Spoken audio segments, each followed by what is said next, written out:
Hello friends, अस्सलाम वालेकुम। My name is Sajid Ali और आज के इस लेक्चर में हम डिस्कस करने वाले हैं एंटोनियम टेस्ट, जो कि एक पार्ट है इंग्लिश का, जो कि सिलेबस है हमारा IBSTS BPS 5 to 15 grade test preparation के लिए। जो हमारा सिलेबस है उसमें जो इंग्लिश का 40% जो है पार्ट है, उसमें जो है बहुत सारे डिफरेंट पार्ट है। जैसे कि हमने देखा तो उसमें एंटोनियम भी एक पार्ट है, और एंटोनियम जो है वो इंग्लिश के हिसाब से मेन जो है एक टॉपिक है, जो कि शायद ही कोई टेस्ट हो जिसमें एंटोनियम ना आए। एंटोनियम तो तकरीबन हर टेस्ट में आता है, जो भी जॉब्स रिलेटेड या एजुकेशन रिलेटेड टेस्ट्स होती हैं डिफरेंट, तो उनमें जो है एंटोनियम तो लाजमी ही आते हैं। तो एंटोनियम्स को कैसे हम फाइंड करते हैं, उनको फाइंड करने की क्या क्या ट्रिक्स हैं, वो इससे पहले वाला जो 21 नंबर लेक्चर है उसमें हम डिस्कस कर चुके हैं। और आज के इस लेक्चर में टेस्ट एंटोनियम टेस्ट हमने रखा है कि एंटोनियम का जो टेस्ट है वो कैसे जो है हम सॉल्व करेंगे, या एंटोनियम के MCQs जो हैं वो हम जो है कैसे सॉल्व करेंगे, और किस तरह जो है एंटोनियम रिलेटेड क्वेश्चंस जो है वो आते हैं टेस्ट्स वगैरह में, और उनको फाइंड करने की क्या क्या ट्रिक्स हम अप्लाई कर सकते हैं। वो ट्रिक्स तो हम पहले लेक्चर में डिस्कस कर चुके हैं, और आज के इस लेक्चर में जस्ट हम क्वेश्चंस को सॉल्व करेंगे। तो इस हिसाब से आज का जो है हमने लेक्चर रखा है। तो चलो दोस्तों, लेक्चर स्टार्ट करने से पहले आप दोस्तों से गुजारिश है कि जो हमारा चैनल है माई इंग्लिश, सब्सक्राइब करें, लाइक करें, शेयर करें, साथ ही बेल आइकन प्रेस करें, ताकि हमारी हर नई आने वाली वीडियो आप तक ईजीली पहुंच सके। तो चलो दोस्तों, स्टार्ट करते हैं 1 बाय 1 MCQs, और इनको हम सॉल्व करेंगे, और जो है इनके डिफरेंट ट्रिक्स वगैरह जो इस पर अप्लाई हो रही हैं वो हम डिस्कस करेंगे। तो चलो दोस्तों, पहला क्वेश्चन हम डिस्कस करते हैं। जो पहला MCQs है वो उनमें हमें वर्ड दिया हुआ है सक्सेसफुल। अब हमें जो है सक्सेसफुल का एंटोनियम फाइंड करना है। तो हमने कहा था कि एक ट्रिक ये होती है जो है एंटोनियम फाइंड करने की, कि उसी वर्ड को जो है हम प्रीफिक्स या सफिक्स से लगाने से उनकी माने चेंज हो जाती है, समटाइम्स उसकी माने अपोजिट हो जाती है, और वही वर्ड जो है उसी को प्रीफिक्स या सफिक्स लगाने से उसी का जो है एंटोनियम बन सकता है। तो इस हिसाब से हम देखें, जो है चारों ऑप्शन हमें गिवन है। पहला ऑप्शन है विक्टोरियस, दूसरा ऑप्शन है अनसक्सेसफुल, तीसरा ऑप्शन है फॉर्चुनेट, चौथा ऑप्शन है ट्रम्फेट। तो चलो दोस्तों, 5 सेकंड है आपके यहाँ, आप सोचें और उसके बाद जो है हम फिर डिस्कस करते हैं। तो चलो दोस्तों, डिस्कस करते हैं। देखें, सक्सेसफुल का पहले मीनिंग को देखें। सक्सेसफुल का मतलब होता है कामयाब, ठीक है, कामयाब होना या कामयाब हम कहें। तो इस हिसाब से पहला ऑप्शन इसका है विक्टोरियस, उसका मतलब भी कामयाब है। तो हमने कहा था कि एक ट्रिक ये होती है कि अगर एक वर्ड जो है वो उसकी एक माने हैं, तो बाकी जो 4 ऑप्शन है उनमें एक ये भी ट्रिक होती है कि 3 माने जो है वो उनसे रिलेटेड होती हैं, एक माने जो है वो उसके अपोजिट होती है। तो इस हिसाब से सक्सेसफुल का मतलब जो है वो कामयाब होना है, इसी तरह विक्टोरियस का मतलब भी कामयाब होना है। तो ये इसका राइट ऑप्शन नहीं हो सकता, क्योंकि हम एंटोनियम की बात कर रहे हैं, मतलब अपोजिट की बात कर रहे हैं। तो इस हिसाब से इसका राइट ऑप्शन विक्टोरियस नहीं हो सकता। अब अगर दूसरा वर्ड देखें, तो दूसरा वर्ड है अनसक्सेसफुल। अब ये इसका राइट ऑप्शन है। वो कैसे?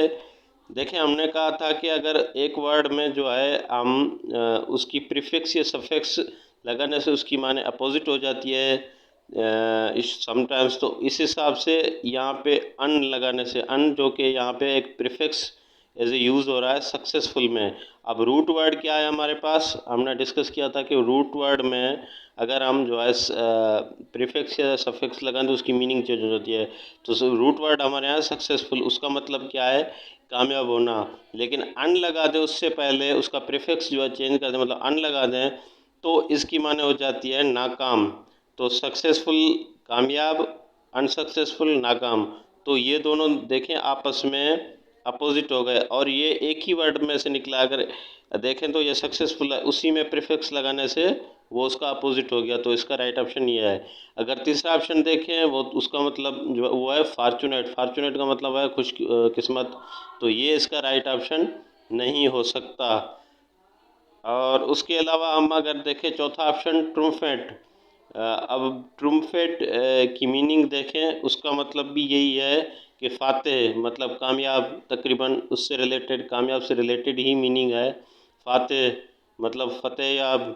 तो इस तरह देखें तो ये भी राइट ऑप्शन नहीं है, क्योंकि हमें एंटोनियम फाइंड करना है। तो इस हिसाब से सक्सेसफुल मतलब कामयाब तो दिया हुआ है, और हमें नाकाम फाइंड करना है इस हिसाब से, मीनिंग के हिसाब से, तो वो अनसक्सेसफुल है, इसी की मीनिंग यही बन रही है। तो ये तीन ऑप्शन जो है वो सही नहीं है, और चौथा ऑप्शन जो है यहाँ पे तो मतलब ये ए भी सही नहीं है, सी भी सही नहीं है, डी भी सही नहीं है, बी जो है वो राइट ऑप्शन है, जो कि अनसक्सेसफुल है। तो इस तरह जो है ये एक ट्रिक है समझने के लिए। अब चलते हैं सेकंड एमसीक्यूज़ पे। अब देखें प्रिजर्व, ये एमसीक्यूज़ नंबर 2 है। प्रिजर्व का मतलब होता है, पहले सबसे पहले हम जो जब भी एंटोनियम फाइंड करें तो सबसे पहले उसकी मीनिंग को देखें। प्रिजर्व का मतलब होता है मतलब कि महफूज करना, ठीक है। तो अब देखें, अब इसके राइट चार ऑप्शन है। सबसे पहले मेंटेन है, उसके बाद डिस्ट्रॉय, उसके बाद फ्रीज, उसके बाद प्रोटेक्ट। अब पहले 5 सेकंड आपके यहाँ है, आप सोचेंगे इनमें से कौन सा हो सकता है, फिर उसके बाद हम डिस्कस करते हैं।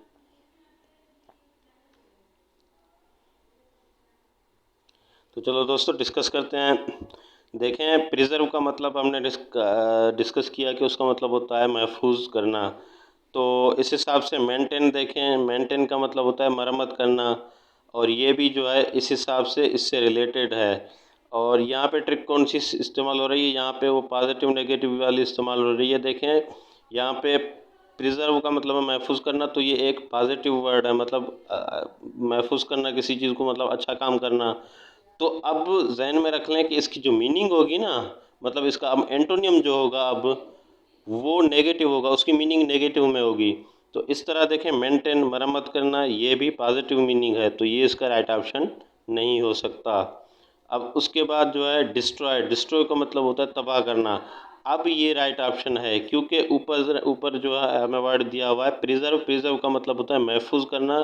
तो उससे अपोजिट जो होगा वो उसकी मीनिंग का अपोजिट होगा, और जो है उसकी नेगेटिव मीनिंग होगी। अब वो नेगेटिव मीनिंग क्या है, तबाह करना। तो ये इसका राइट ऑप्शन है। अब तीसरा ऑप्शन देखें फ्रीज करना, मतलब ये भी जो है जमाना। तो इस हिसाब से ये भी जो है यहाँ पे इसकी कोई गलत माने नहीं निकल रही। तो ये भी इसका राइट ऑप्शन नहीं है, ये भी जो है रॉन्ग है। इसी तरह अगर हम देखें प्रोटेक्ट, प्रोटेक्ट का मतलब भी तकरीबन बचा करना होता है या महफूज करना। तो ये भी इसकी जो है राइट ऑप्शन नहीं हो सकता। ये दोनों पॉजिटिव हैं, ये भी पॉजिटिव है। एक जो है बी जो ऑप्शन है वो नेगेटिव ऑप्शन है, तो इस हिसाब से इसकी राइट राइट ऑप्शन यही होगा। अब चलते हैं क्वेश्चन नंबर 3 पे, या एमसीक्यूज नंबर 3 हम कहें सारो। अब सारो का मतलब होता है दुख। तो इस हिसाब से देखें, अब यहाँ पे भी वही ट्रिक इस्तेमाल हो रही है कि जो है अब नेगेटिव वर्ड हमें दिया हुआ है, सारों का मतलब होता है दुख। दुख को हम देखें तो ये एज अ एक नेगेटिव वर्ड है। अब देखें ये चार ऑप्शन है, इनमें हमें क्या है पॉजिटिव वर्ड को चूज़ करना है। और अब माना के हिसाब से देखेंगे कि इनकी क्या माने निकल रही है और किस तरह पॉजिटिव है। तो 5 सेकंड आपके यहाँ है, आप सोचें कि सैडनेस, अनहैप्पीज और अनहैप्पीनेस, जॉय, रिग्रेट। अब इनमें से राइट ऑप्शन आपके हिसाब से कौन सा हो सकता है? 5 सेकंड आप सोचें, उसके बाद हम डिस्कस करते हैं। तो चलो दोस्तों हम डिस्कस करते हैं। देखिए सैडनेस का मतलब होता है मतलब कि गमी।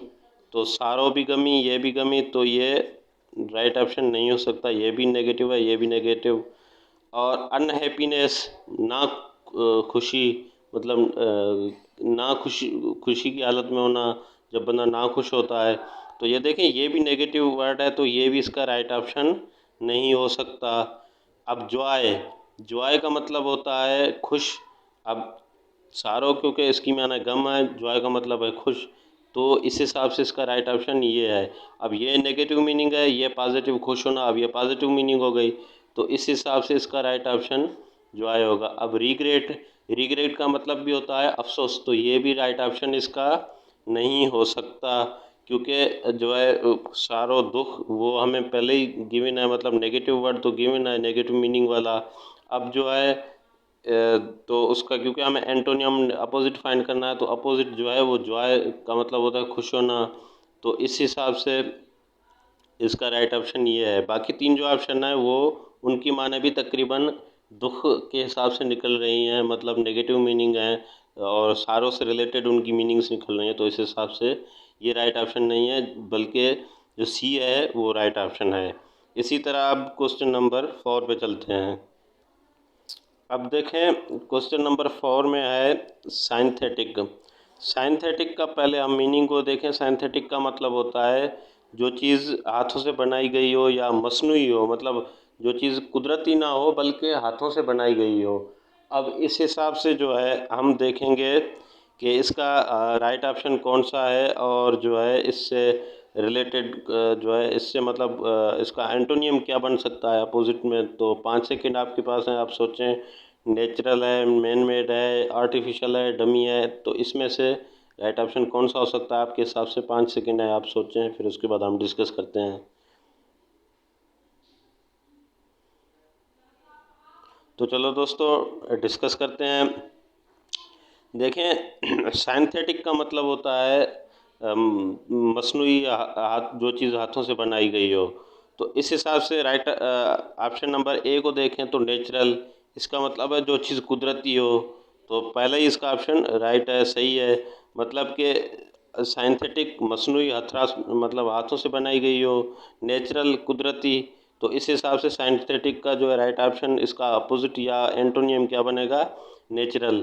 अब दूसरा ऑप्शन बी में हम देखें तो इसमें लिखा हुआ है मैन मेड, जो कि मतलब बंदे ने बनाई हो, या मतलब इसका मतलब भी तकरीबन हम देखें कि हाथों से बनी हुई कुदरती ना हो। तो ये इसका राइट ऑप्शन नहीं हो सकता।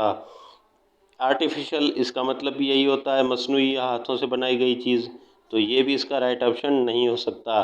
डमी, डमी का मतलब होता है तकरीबन इसका मतलब भी यही होता है, लेकिन इसका मतलब थोड़ा सा चेंज होता है। इसका मतलब ये होता है कि अगर कोई चीज़ है उसको देख के हमने उसका रेप्लिका बनाया, मतलब उस जैसी एक छोटी सी चीज़ बनाई उसको देख के, तो उसको हम डमी कहते हैं। लेकिन ये भी अगर हम देखें तो ये भी राइट ऑप्शन नहीं है, क्योंकि वो भी तो हम हाथों से बना रहे हैं ना, वो कुदरती तो नहीं है, नेचुरल तो नहीं है। तो इस हिसाब से इसका राइट ऑप्शन क्या है, ए है, जो कि नेचुरल है। साइंथेटिक मीन्स मसनूई या हाथों से बनाई गई, उसका जो है एंटोनियम या अपोजिट हम कहें तो वो नेचुरल है। तो ये था हमारा क्वेश्चन नंबर 4। अब चलते हैं क्वेश्चन नंबर 5 पे। देखें क्वेश्चन नंबर 5 पे गिवन है हमें एंसेस्टर। एंसेस्टर का मतलब होता है मतलब जो हम कहें कि हमारे बड़े होते हैं, जैसे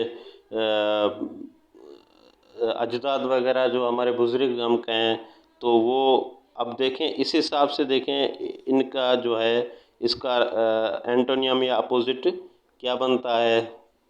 देखें प्रेडिसेसर, फॉर, प्रोजिनेटर, डिसीडेंट, ठीक है। तो अब इस अब 5 सेकंड आपके यहाँ है, आप सोचें कि इनमें से कौन सा बन सकता है। एंसेस्टर का पहले तो मीनिंग देखें। एंसेस्टर का मतलब होता है कि जो अब्बे दादे होते हैं, या हम कहें कि हम जो हमारे बुज़ुर्ग अजदाद जो होते हैं, तो ये उनको हम एंसेस्टर्स कहते हैं। तो इस हिसाब से इनका जो है 4 ऑप्शन में से राइट ऑप्शन कौन सा हो सकता है, पहले आप सोचें। 5 सेकंड आपके यहाँ है।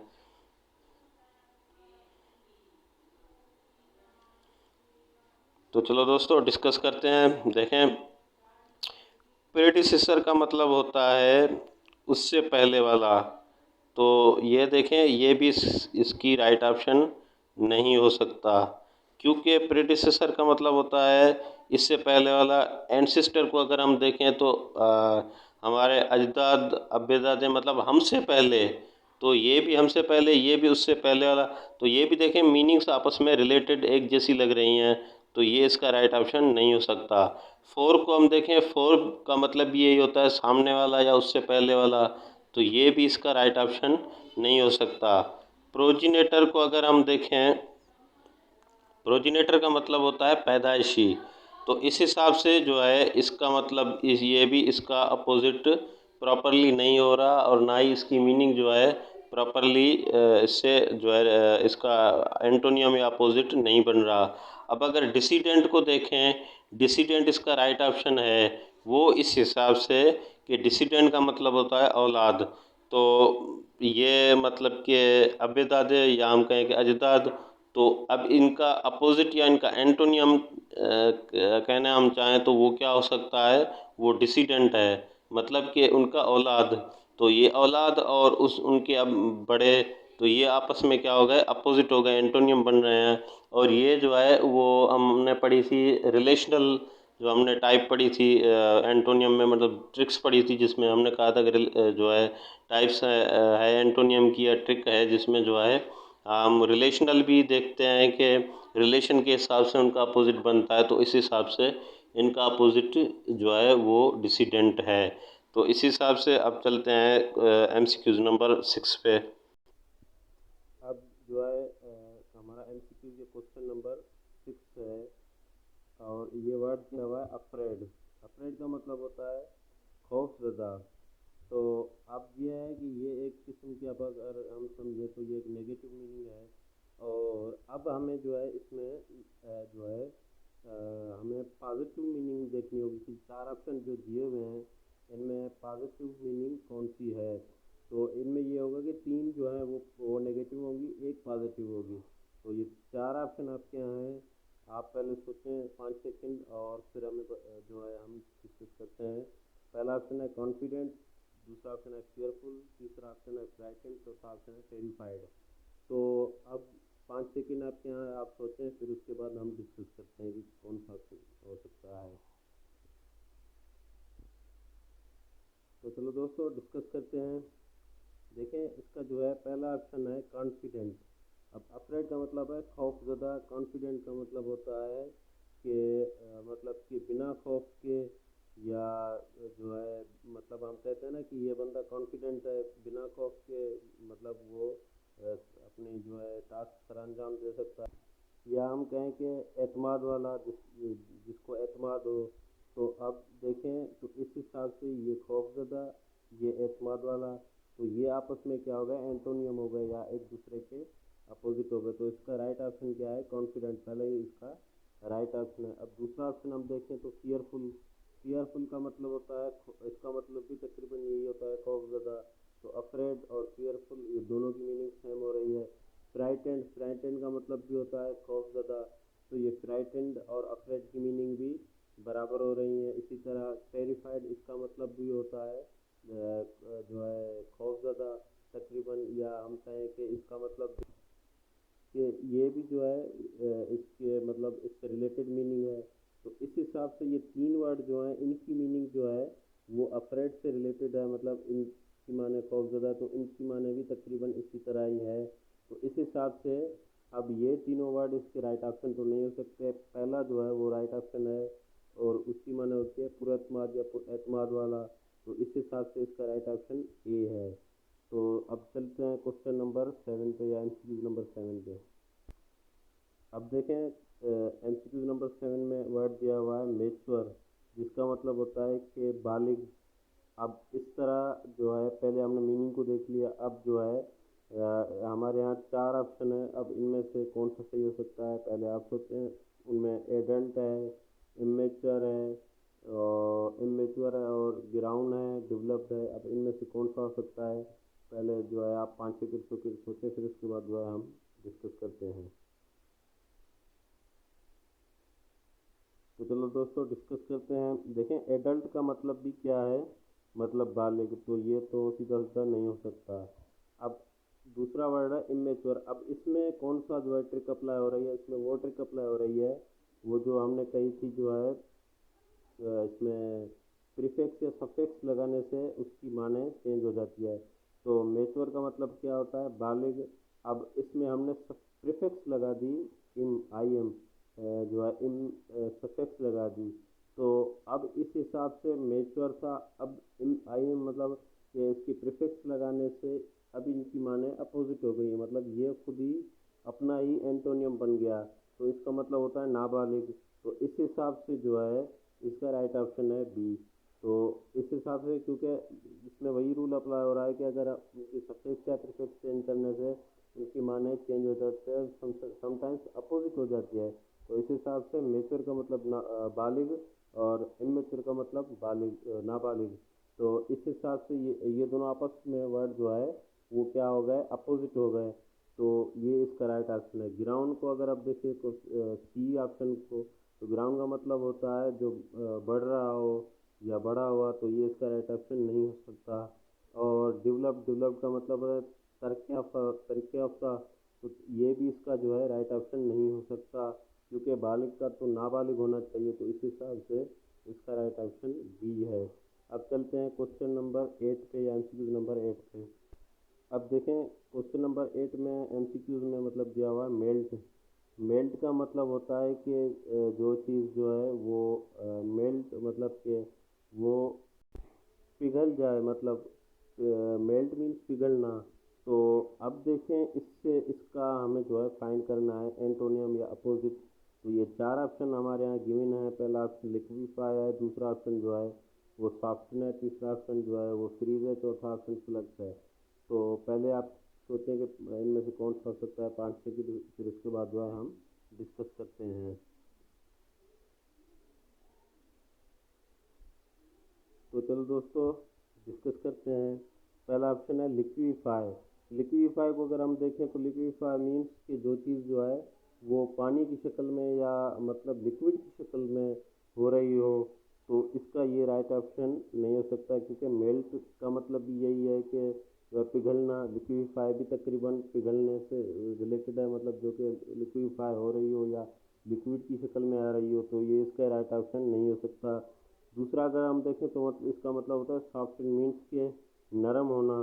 तो ये जो है ये भी इसका राइट ऑप्शन नहीं हो सकता, क्योंकि अगर ये चीज़ जो है अब जो है ये ऐसे है कि ये उस टाइप में है, जो ट्रिक जो हमने पढ़ी थी जिसमें जो है कॉम्प्लीमेंट हमने पढ़ी थी, जो कि अगर एक को देखें तो दूसरा खुद ही हमारे जहन में आ जाए।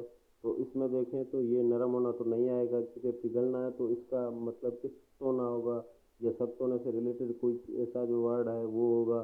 तो इस हिसाब से इसका जो है फ्रीज, जो कि अब अगर मेल्ट हमारे जहन में आता है, मेल्ट का अगर हम फाइंड करें एंटोनियम, तो इससे रिलेटेड पिघलने का मतलब क्या, जमना। तो ये खुद ही हमारे जहन में आ जाएगा। तो जो है जमने को हम इंग्लिश में क्या कहते हैं, फ्रीज। तो ये इसका राइट ऑप्शन है इस हिसाब से। और इसमें वही वो कॉम्प्लीमेंट वाली ट्रिक जो है वो अप्लाई हो रही है। और ये फ्लक्स, फ्लक्स का मतलब होता है बहाव, कोई चीज़ बहाव में आए।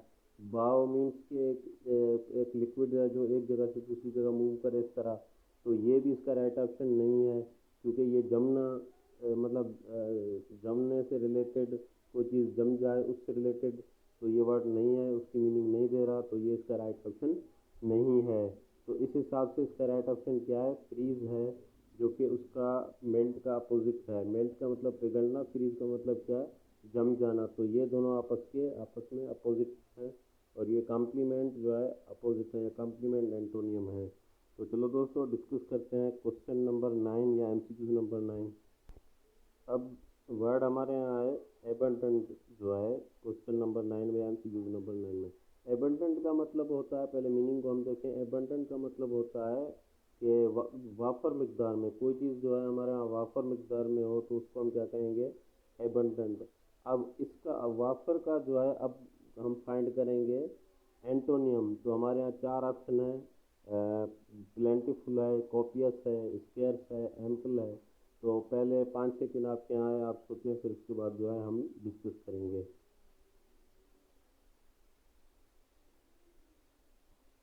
तो चलो दोस्तों डिस्कस करते हैं। प्लेंटीफुल पहला जो ऑप्शन है उसको अगर हम देखें तो उसका मतलब होता है भरपूर। तो वाफर, भरपूर, ये तकरीबन मीनिंग आपस में रिलेटेड है, एक जैसी लग रही हैं। तो ये इसका राइट ऑप्शन नहीं हो सकता।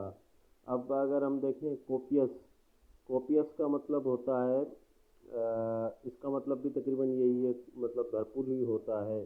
तो ये भी इसकी जो है राइट ऑप्शन नहीं हो सकता, इसकी जो है अपोजिट नहीं हो सकता। वाफर मकदार या भरपूर, ये तो एक एक दूसरे जैसी मीनिंग है। तो इस हिसाब से ये इसका राइट ऑप्शन नहीं हो सकता। अब स्केयर्स को अगर मतलब ऑप्शन नंबर सी को देखें, स्केयर्स का मतलब होता है नायाब या जो चीज़ कम मिले, कम मिकदार में हो, तो ये इसका राइट ऑप्शन है। वो इस हिसाब से, क्योंकि कम मिकदार या नायाब और एक वाफर मिकदार, तो ये चीज़ दोनों आपस में अपोजिट हो रहे हैं और इनकी मीनिंग अपोजिट है और ये दोनों एक दूसरे के एंटोनियम है। तो इस हिसाब से इसका राइट ऑप्शन है स्केयर्स। अब अगर डी ऑप्शन को देखें, एम्पल, एम्पल का मतलब होता है काफ़ी, तो ये भी इसका राइट ऑप्शन नहीं हो सकता। मतलब काफ़ी या वाफर मिकदार तकरीबन मीनिंग एक जैसी लग रही हैं, तो एम्पल भी जो है इसका राइट ऑप्शन नहीं हो सकता। तो चलो दोस्तों, अब चलते हैं क्वेश्चन नंबर 10 पे, या हम कहें कि एमसीक्यू नंबर 10 पे। तो चलो दोस्तों डिस्कस करते हैं डिक्टेटरशिप। अब डिक्टेटरशिप जो है एक किस्म की जो है गवर्नमेंट का नाम होता है, जो कि गवर्नमेंट ना बल्कि हम कहें कि एक मुल्क चलाने वाली, मतलब एक सिस्टम का नाम होता है, जिसमें जो है एक ही बंदा जो कि हाकिम होता है उस मुल्क का, मतलब उस मुल्क को चलाने वाला होता है, या हम कहें कि वो उस मुल्क पे उसकी आमरीत होती है। मतलब कि वो आवाम की तरफ से नहीं, बल्कि जो है वो उस पर हावी हो जाता है एज ए, मतलब आमरीत के हिसाब से, मतलब कि उस पर जो है वो काबिज हो जाता है। तो इस हिसाब से देखें, एक ही बंदा अगर हम कहें, तो जो है इस हिसाब से देखें, इसकी इससे रिलेटेड मीनिंग जो है मतलब इनमें से तीन ऑप्शन जो हैं, वो इससे रिलेटेड मीनिंग होगी, एक इसके अपोजिट मीनिंग होगी। तो इस हिसाब से देखें कि कौन सी मीनिंग जो है इनमें से, कौन सा वर्ड इनके अपोजिट है। तो इसको वन बाय वन हम देखते हैं। पहले आप सोचे 5 सेकंड, फिर उसके बाद जो है हम डिस्कस करते हैं। तो चलो दोस्तों, वन बाय वन जो है आप पहले देखें, फिर हम डिस्कस करते हैं 5 सेकंड के बाद।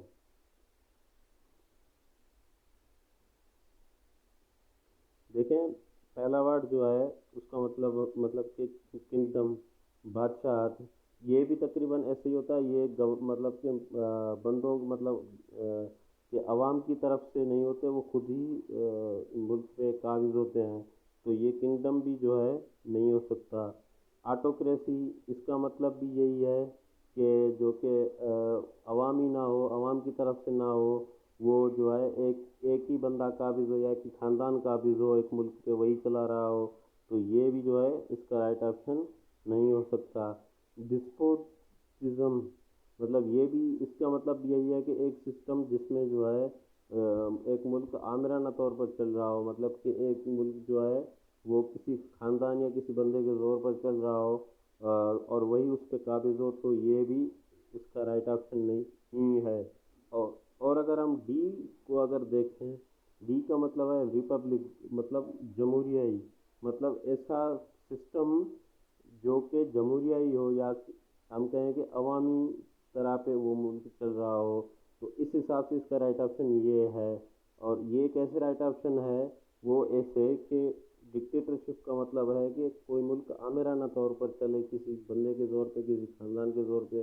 पर अगर हम जमहूरियाई देखें, मतलब रिपब्लिक देखें, रिपब्लिक का मतलब होता है जमहूरियाई, या अवाम की तरफ से इलेक्टेड पर्सन जो हो, बंदे हों, वो चला रहे हों मुल्क। तो इस हिसाब से इसका राइट ऑप्शन ये है।